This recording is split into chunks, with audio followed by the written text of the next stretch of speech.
ভাই ওই যাইতেছে, জানবাসেন জানবাসেন ভাই।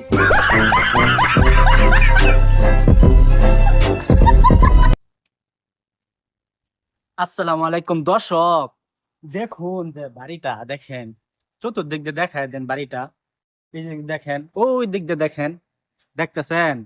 তো দর্শক, মনে করেন যে সফলতা কখনো কারো বলে আসে না, ঠিক আছে?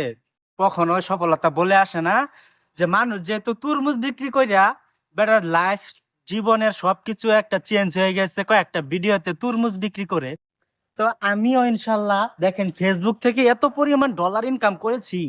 দেখেন এই ডলার ইনকামের পরিণাম হচ্ছে এই যে এই একটা আমি সুন্দর একটা বাড়ি একটা আমি নির্মাণ করছি। দেখেন অনেক সুন্দর একটা বিশাল বড় আকারের একটা বাড়ি তৈরি করছি।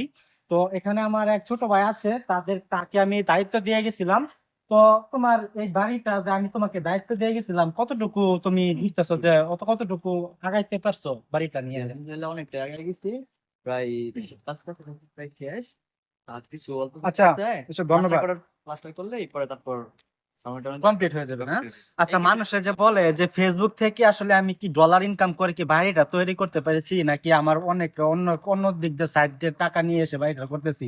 দর্শকের উদ্দেশ্যে সবাই বলতেছে যে আমি ফেসবুক থেকে এই বাড়িটা জি করতেছি। অবশ্যই ফেসবুকে টাকা দিয়ে অবশ্যই। যে দর্শক দেখেন, ঠিক আছে, ফেসবুক থেকে ডলারের টাকা দিয়ে আজকে বাড়ির স্বপ্ন, ঠিক আছে, কত সুন্দর একটা বাড়ি তৈরি করতেছি ফেসবুকের ডলারের টাকা দিয়ে। তো ভাই এই বাড়িটা করতে আপনার কত টাকা খরচ হয়েছে?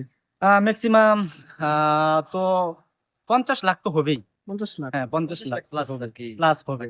আমি সব হিসাব তাকে দিয়ে দিছি, সে এখন সবকিছু দেখাশোনা করতেছে, সবকিছু গাইড সে নিজে নিচ্ছে। প্রায় 60 লাখ কাছাকাছি তো পড়বে। ভাই ওই যাইতেছে, জানবাসেন জানবাসেন ভাই। প্রত্যেকদিন কে ভিড় করে কোরআনটা গ্যাস হচ্ছে আমার কাছে কেন?